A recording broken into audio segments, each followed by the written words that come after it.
We're gonna start a new section. It's called rational functions.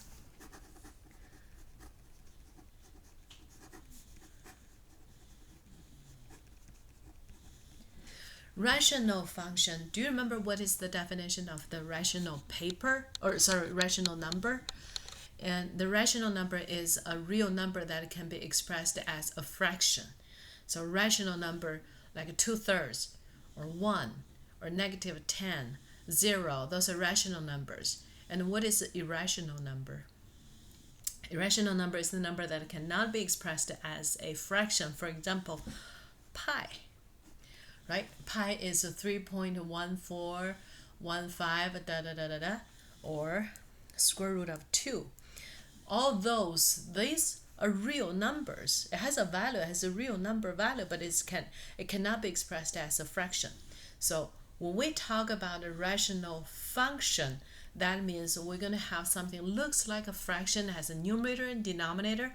So we have f of x looks like this. There's a function line, okay? And then the top we have a polynomial, and the denominator I have another polynomial. So you all have a x in the denominator. So this is the rational function. All right, and then this one has the degree n, and this one, the q of x, has the degree m. Okay, so this, just a little note, and this is a rational function, means both numerator and denominator are polynomials for x, and each of them have a degree. However, you remember that there's something I don't want, right? I don't want 0 to be in the denominator. Therefore, sometimes if your q of x equals 0, then that's no good. So which means I have to get rid of those x value to make the q of x equals 0. In another word, for this function, for this rational function, in the domain, I have to get rid of those points, sometimes more than one. So that is the domain. If you remember, the domain is what the x value could be. So let me give you this one. F of x equals x squared minus 9 over x minus 3. This is p of x, has the degree 2. This is q of x, has the degree 1. And what is the domain? The domain is the x value make the denominator to be 0. So x minus 3 equals 0, x equals 3. So it cannot be 3 because a 3 will make the denominator to be 0. Therefore, when you write the domain, it's going to be this. It's going to be from -infinity to 3, parenthesis, and 3 to positive infinity. So that is on the number line, it shows from -infinity all the way to 3, and no 3, okay, because this is a parenthesis, is not a bracket, and then from 3 and above. So if you show that, then here's a 3, and it's a little circle. So everything below that or above it are good, but just not 3. Okay, so, and this is a very interesting question, because if you are familiar with this, x squared minus 9, that could be x plus 3 and x minus 3, and divided by x minus 3. And you say, hey, I can just cross this out. Then that becomes x plus 3. All right. Remember something. Numerator and denominator, you can divide it by the same factor, but it has to be the same non-zero factor. Okay, so you're not going to divide it by x minus 3 when x minus 3 equals 0. Therefore, even when you graph this function, it looks like this, looks exactly like this, except there is a hole in the graph of this function, because the domain here, x cannot be 3. And this, if you have f of x equals x plus 3, that's just a straight line. There's no hole, nothing, it just keep going. But if you graph that, it looks like that, except there's a little hole. It's very interesting, isn't it? Did you notice that when we deal with these rational functions, we're worried about the denominator a lot? Next one, g of x equals x over x squared minus 9. Can you find the domain? All right, I need to find what x value make the denominator to be 0. Then that x squared equals 9, so x equals either 3 or negative 3. All right, so on the number line, here's a 0, here's a negative 3, and here's a positive 3. So you have to get rid of these 2 points. Therefore, you have everything from here to here, from here to here, and from here and above.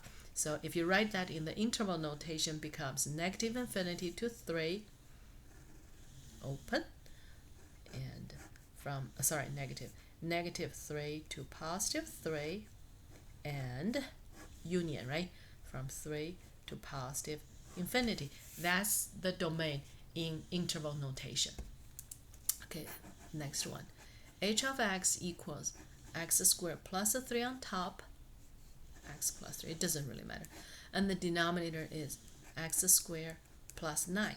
Now, can we find any x value to make x squared plus 9 equals 0? No, because x squared, when you take a square, is either 0 or positive. When you plus 9, it could be either 9 or positive, or a big number greater than 9. So there's no way. So this one, there's no x to satisfy that. Means when you choose the x for this function, x can be anything. So which means from negative infinity to positive infinity, because you're not going to get rid of any special x value. Okay, so the domain, you can also say all real numbers. All right, so this is the very important thing when we deal with the rational functions. We're worried about the denominator because that will affect our domain. And I don't want to talk about the actual graph because I don't want to talk about how to graph it, because you can use the graphic calculator to do it, or even you can use computer to help you to do that. And then the next one we want to talk about is the graph of the rational function, because there's so many important or interesting things about the graph of the rational function. So first of all, there's an arrow notation.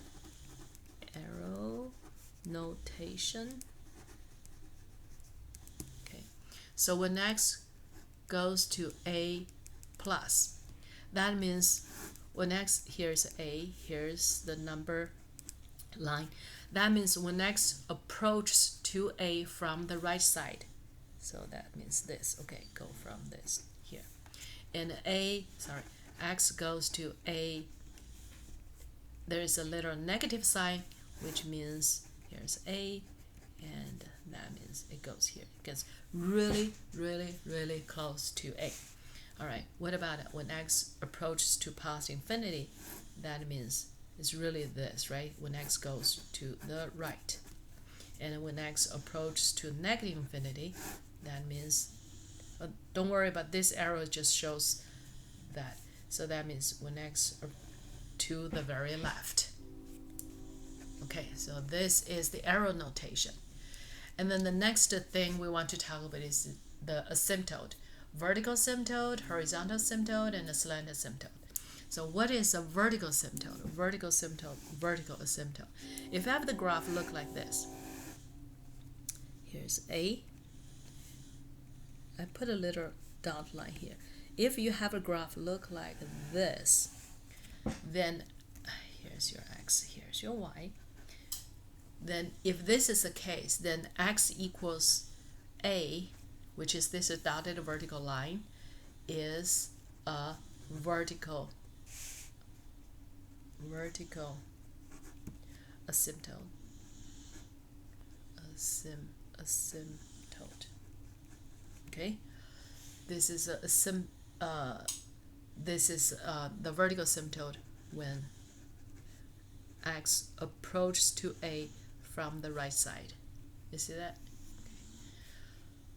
All right, and similarly, if you have something looks like this, and here is again, this is a. Okay, so if you have something look like this, then x equals a is a vertical. You can just read that from the graph, right? Asymptote. when x approaches to a from the left side. All right. Now there could be some more.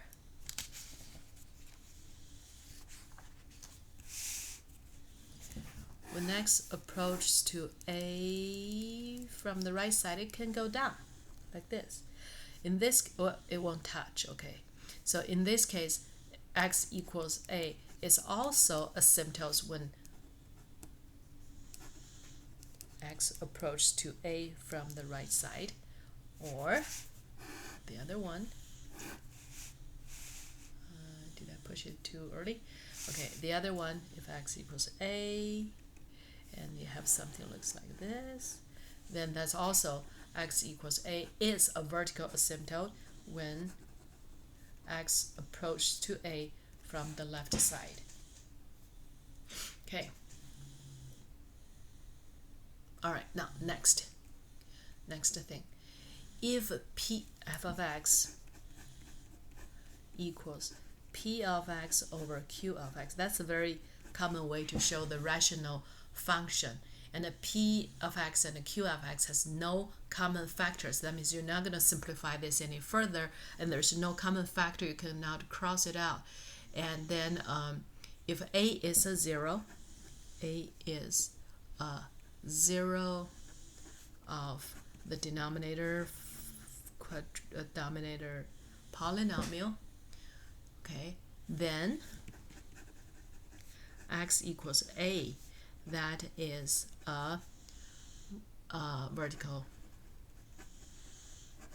asymptote.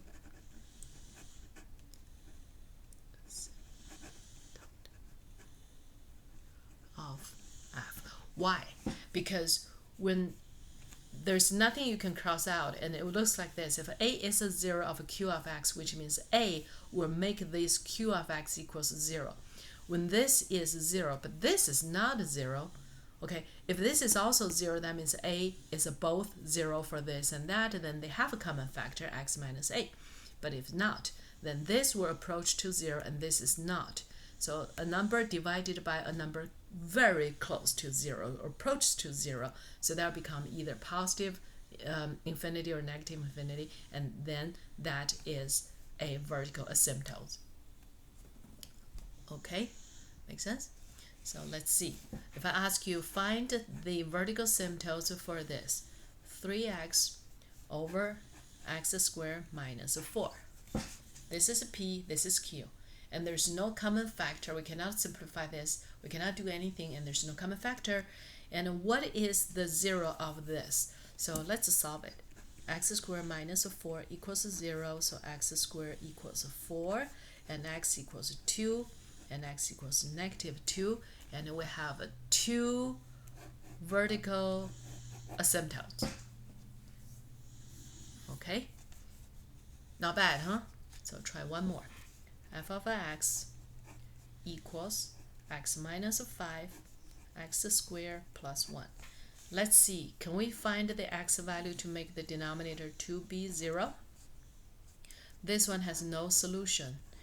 That means this graph f has no vertical, the graph of f has no vertical asymptote.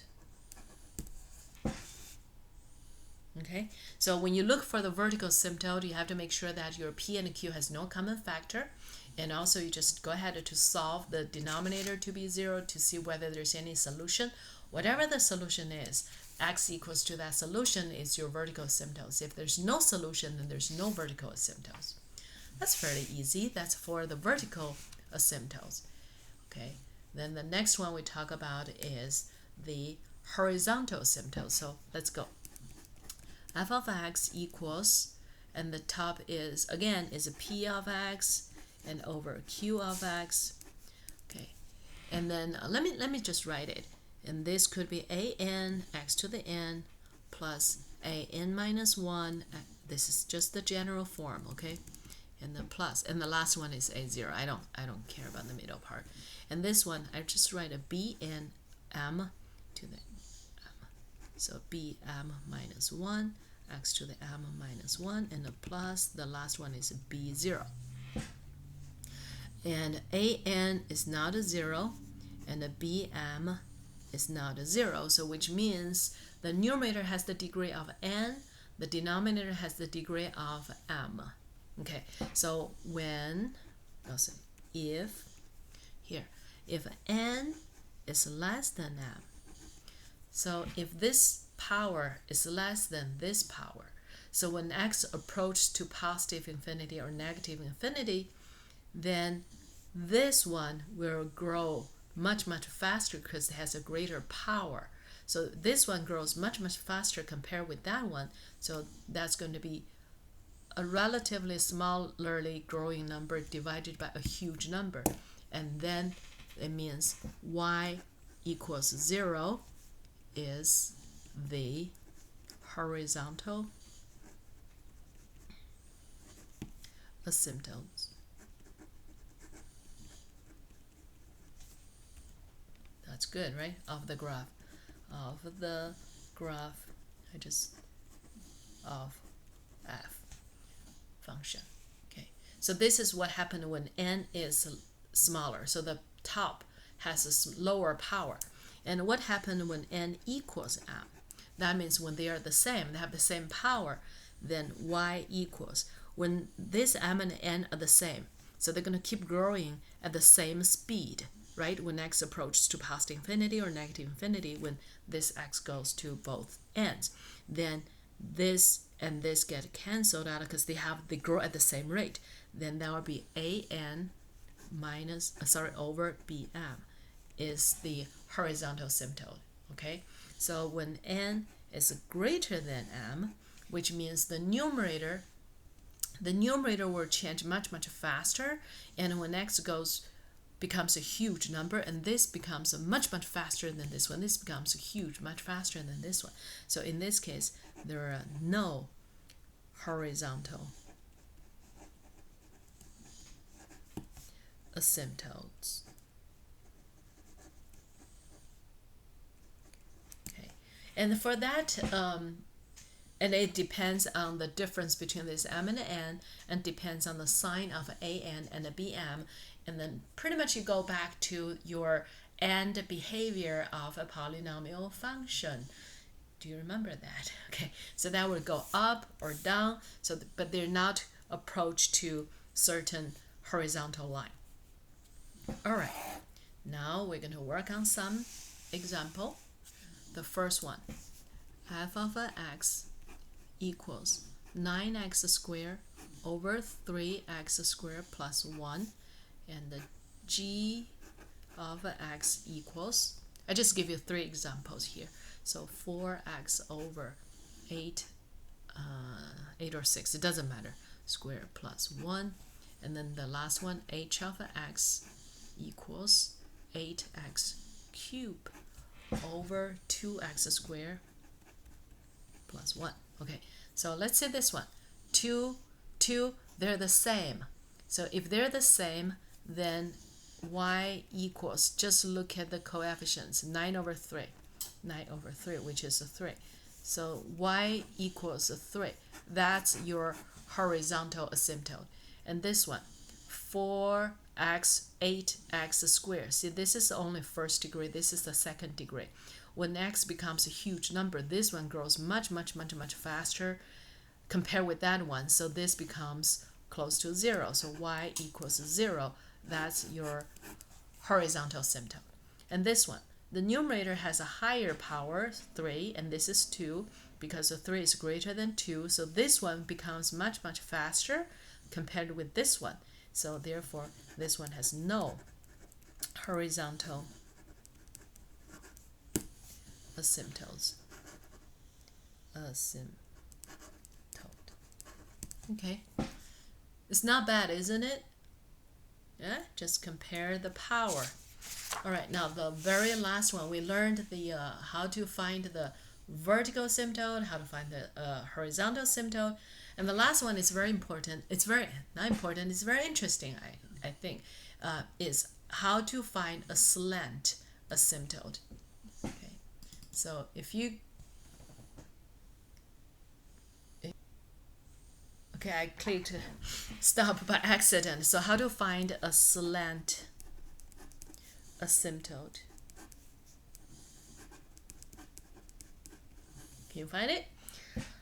If you have a function looks like this, if a function looks like f of x equals p of x over q of x, a rational function, and then this has n, this has that's the degree, right? And n equals m plus 1.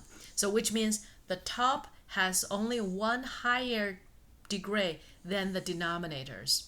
Okay, then you can just divide it by, you can just use the long division to divide it by this, and then get rid of the remainder, and then you're going to find the slant asymptote. Let me give you one interesting example. I give you one example here. So I give you f of x equals, the top is a 3x squared minus a 5x, the denominator is x minus 2. Okay, let's do that. Can we do, this power is 2, this power is 1, so this is exactly 1 higher than that. Okay, so we can find a slant asymptote, which is 3x squared minus 5x, and the constant term, I just leave it blank, there's nothing there, and here's x minus 2.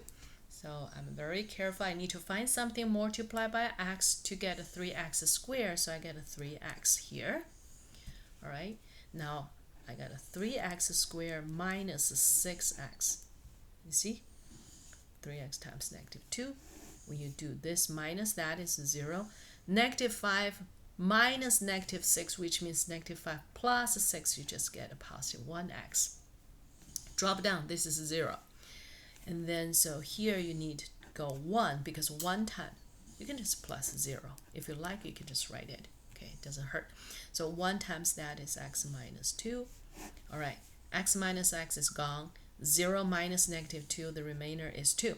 Therefore, that becomes 3x plus 1 plus 2 over x minus 2.